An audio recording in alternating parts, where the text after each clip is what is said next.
Ciao Raga! Musta naga? Welcome sa inyong lahat. I am Chadin. I will be your guide. Raga, sa vlog na are ay i-share ko sa iyo yung importante na impormasyon na confident ako na makakatulong are sa iyo. Marahil kasi ay matagal mo nang pinoproblema.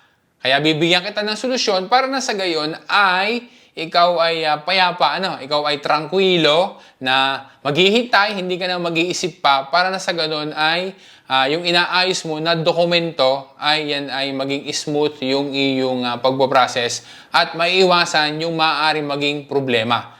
Alamin natin ang detalye Raga, doon po na sigla, partiamo.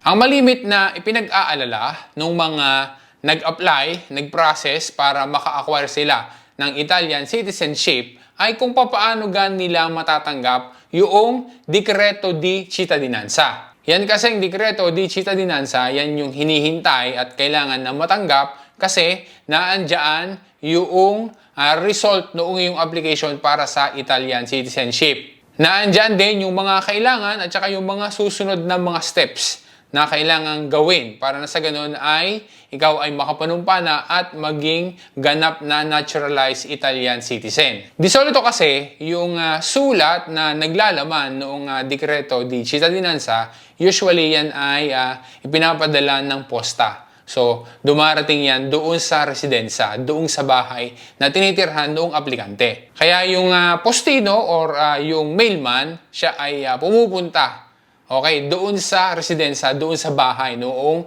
requirente, noong aplikante para personal na ikonsenya sa kanya yung sulat na naglalaman nga ng Decreto di Cittadinanza. Pero alam natin na marami ng mga cases, experiences ng iba na hindi natatanggap yung sulat na naglalaman noong Decreto di Cittadinanza.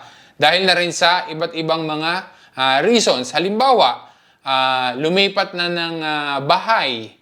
Dahil nga ng iba ay alam naman natin, palipat-lipat ng bahay, palipat-lipat ng residensya. So, hindi natanggap yung sulat doon. O kaya naman, nung nagpunta doon yung postino ay hindi nadatnan yung residente, wala doon sa bahay. May cases din na walang portinaya doon sa kondominyo, kaya hindi na ibigay yung sulat doon sa aplikante. Yan ay ilan lamang doon sa mga halimbawa at alam natin na meron pang mga ibang mga reasons kung bakit hindi natatanggap personally yung Decreto di Cittadinanza.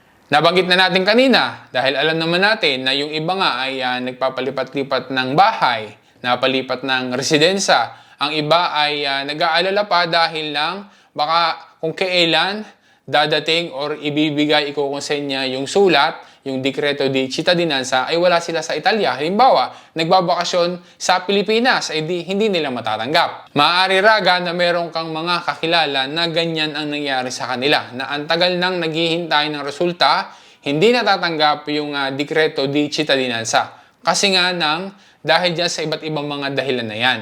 Kaya hindi nila maayos-ayos at hindi nila matanggap yung Decreto di Cittadinanza para sila ay maging ganap ng Italian citizen. Lalo pa, as of now, alam naman natin na 2 to 3 years ang ipinaghihintay. Ganyang katagal yung processing para sa Italian citizenship. Ngayon Raga ay i-share ko sa iyo yung solusyon na ginawa ng gobyerno, yung ginawa na solusyon ng Ministerio del Interno para maiwasan na ang Decreto di Cittadinanza ay hindi matanggap ng requirente. Noon pa man, kapag ikaw ay nag-a-apply ng Italian citizenship, ay mayroon ng option doon na i-indicate mo agad yung iyong PEC.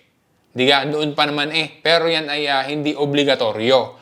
So, pwede doon na kapag ikaw ay nag-apply, ay ilalagay mo agad yung PEC doon ng requirente. Para doon sa PEC na iyon, matatanggap ang lahat ng mga komunikasyoni. Pero alam naman natin na hindi naman lahat ay naglalagay ng PEC doon sa application. Dahil unang-una ay marami naman na walang PEC kapag ka nag-a-apply ng Italian citizenship. At meron din nga na iba na wala silang idea kung ano gayang PEC na yan. Ngayon, ari yung sinasabi ko sa iyo kanina na solusyon ng Ministerio del Interno dahil meron ng option doon sa official website na kung noong nag-imbiya ka dati ng iyong dumanda para sa Italian citizenship ay hindi ka nakapaglagay ng PEC noon, ngayon ay mayroon ng option na maglagay ka ng PEC doon. O kaya naman ay mag-update ka or magpalit ng PEC kung halimbawa ang gusto mo. Pwede na yan na gawin ngayon. Dine sa Portali Ali, ang official website para sa application ng Cittadinanza Italiana, ay makikita agad yung instructions regarding sa instrumento ng PEC. Yan ay dated last December 16, 2024 pa. So, ang gagawin ay maglalagin ka. So, mag-access ka doon sa area reservata using either ng Speed o kaya naman ay ng CIE. After logging in, i-click mo yung Cittadinanza. Tapos ay piliin mo lang yung La mia domanda di cittadinanza. Then, sa bandang baba ay makikita mo yung option na diyan ay pwede mong ilagay ang iyong PEC. O pure, mag-update ka ng iyong PEC. Tapos ay kiklik mo yung salva at hintayin na sabihin ng system na successful. Kapag ka may mali dun sa ginawa mo or mali ang PEC na nailagay, sasabihin ng sito na PEC non valida. Kapag ka ganyan ay aayusin mo. Tapos ay hihingi ka dapat ng assistance doon sa help desk para maayos mo. Bakit nga maigi na mayroong PEC at saka ano ga ang advantage kapag ka yung PEC na iyan ay in-indicate mo doon sa iyong dumanda o kaya naman ay inilagay mo ngayon, inihabol mo doon sa sito. Kapag ka kasi naglagay ka ng PEC doon sa iyong application, lahat ng komunikasyon regarding sa status ng iyong application para sa Italian citizenship ay matatanggap mo. Kapag ka mayroong hinihingi sila na dokumento na importante, lalo pa at mayroong deadline yung submission ng document na yon, ay matatanggap mo agad, hindi ka makakalampas. So, madaming experiences na kaya na-deny yung kanilang application para dyan sa Italian citizenship kasi mayroong dokumento na hinihingi. O kaya naman, mayroong dapat na gagawin. Pero dahil nga nang hindi agad natanggap yung aviso, di yung dokumento na dapat na isubmit, hindi na isubmit. Nalampasan na. Okay? Nandoon na sa expiration, doon pa lang nalaman. Meron din naman na mayroong kailangan na gawin, hindi naman nila nagawa.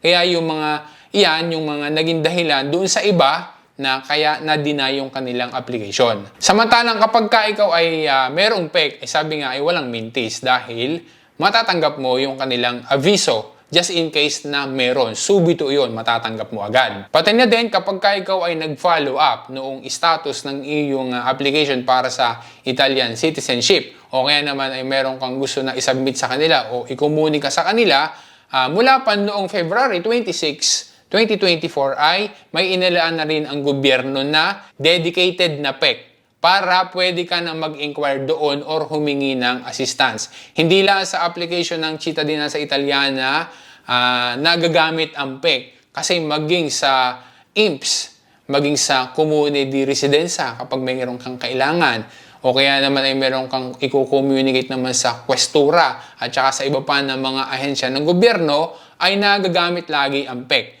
Hindi lang sa mga ahensya ng gobyerno kasi maging personal use nagagamit din, serve din at importante din na mayroong kang PEC. Pero kanina pa natin nababanggit ang tungkol sa PEC na iyan. Pero baka naman until now ay wala kang idea kung ano gayang PEC na iyan. Kaya ngayon ay lilinawin ko yan sa iyo, Raga, kung ano gayang PEC na iyan.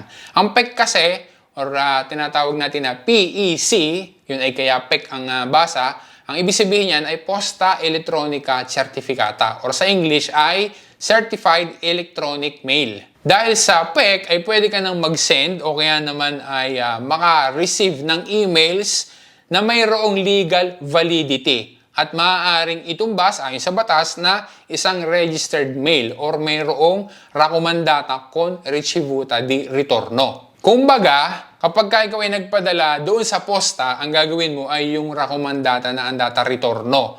Yan ang katumbas noong PEC. Kaso nga lang, dahil nga ng electronic ay electronically masesend o kaya naman marireceive yung document or yung email na ipinadala. Kaya kapag ka sa PEC ka nag-email, ay matatanggap yon ng receiver. Okay? At may kasama pa na ricevuta para patunay na natanggap yon at saka naipadala doon sa recipient yung iyong email. Malaki ang pagkakaiba ng isang normale na email address kaysa sa PEC. Kasi ang PEC nga ayan ay mayroong legal na basihan. Sure ka na matatanggap ng recipient yung iyong ipinadala. At saka at the same time ay verified yung owner noong PEC na iyon. Kumbaga parang speed din yan. Para makakuha ka ng PEC, kailangan na magsasubmit ka ng iyong valid na documents dito sa Italia at saka i-verify na ikaw talaga yon. Kaya pagka yan ng PEC na ginamit mo, meron ka, ibig sabihin na verify na yan na ikaw talaga ang owner ng PEC na yon. Paano ga magkaroon ng PEC? Okay, so yan ay kinukuha online. Mayroong iba't iba na mga service providers ng PEC. Mayroon na Mirial, mayroong Aruba, at saka marami pang iba. Ang PEC ay mayroong bayad. Di solid to, depende doon sa kukuhanin mo, pero usually yan ay around 10 euros kada isang taon. Yan yung abonamento para sa PEC. Maigiraga na sa panahon ngayon ay mayroong kang PEC dahil yan ay importante. Personal experience ko, nung ako ay mag-apply ng Italian citizenship, ay palabas ay may PEC na ako noon, so in-indicate ko na yung aking PEC doon sa application. Kaya lahat ng komunikasyon, lahat ng mga avisi nila ay natatanggap ko doon sa PEC na aking inilagay. Katunayan nga, aking dekreto di cittadinanza ay natanggap ko sa pamamagitan ng aking PEC. Doon ko siya natanggap yung aviso. Kaya hindi ako nag-aalala kahit noon pa na baka mayroong mga komunikasyon or aviso na hindi ko matanggap. Kasi nga, meron akong PEC na inilagay. Kaya alam ko, lahat ng komunikasyon matatanggap ko lahat. Kapag kapati sa PEC mo, natanggap ang iyong dekreto di cittadinanza, ay mayroong matatanggap ka din ng mga documents na kailangan sa pamamagitan naman noong send. Okay? Ang send naman, ang ibig sabihin naman yan ay Servizio Notifiche Digitali. Mayroong mga documents din doon na kailangan mo na ma-print kasi kailangan yan para doon sa pagpunta mo sa komune. Kaya nga walang document na maliligaw dahil lang matatanggap mo lahat. Okay? Tramite PEC, tapos ngayon merong pang send. Noong July 2021, ako nag-envy ng dumanda para sa cittadinanza italiana. At last September 2024, doon ko natanggap ang dekreto di cittadinanza sa pamamagitan ng aking PEC. So, 3 taon na mahigit ako naghintay. Dito sa Milano, kailangan pa na kumuha ng appointment para doon sa pagsisend ng documents doon sa komune. So, nung September natanggap ko, kumuha ako ng appointment. Ang ibinigay sa akin, ang pinakamaaga na nakuha ko ng appointment ay February 2025. Kaya ang appuntamento ko sa komune ay bukas, February 21, 2025, para isubmit yung needed na documents, especially yung dekreto di cittadinanza, kasama na yung mga dokumento na isinend nila doon sa Servizio Notifiche Digitali or SEND na tinatawag nila. Tapos ay hopefully, ay malapit lang yung date na ibibigay sa akin ng komune para doon sa juramento or doon sa aking panunumpa para maging ganap na naturalized Italian. Kaya abangan mo raga dahil gagawa ulit ako ng isang follow-up na vlog dahil isi-share ko din sa iyo, okay, yung magiging experience ko doon sa aking pagpunta sa komune para ayusin ang aking Italian citizenship, yung aking application para sa Italian citizenship. Kaya abangan mo yan, Raga, kasi ako ay confident na makakapagbigay din yan sa iyo ng information. So yun, Raga, maraming salamat sa panonood mo. Sana ay makapag-follow ka at saka ma-share mo rin sa iba o kaya naman makapag-subscribe ka. Tapos ay maipamalitaan mo rin sa iba itong aking channel, ang aking page, ang aking mga videos para yung ating mga kababayan din sa Italia ay maging well-informed din sila. Once again, this is Chad and always remember, Chad will guide. Grazie raga, alla prossima!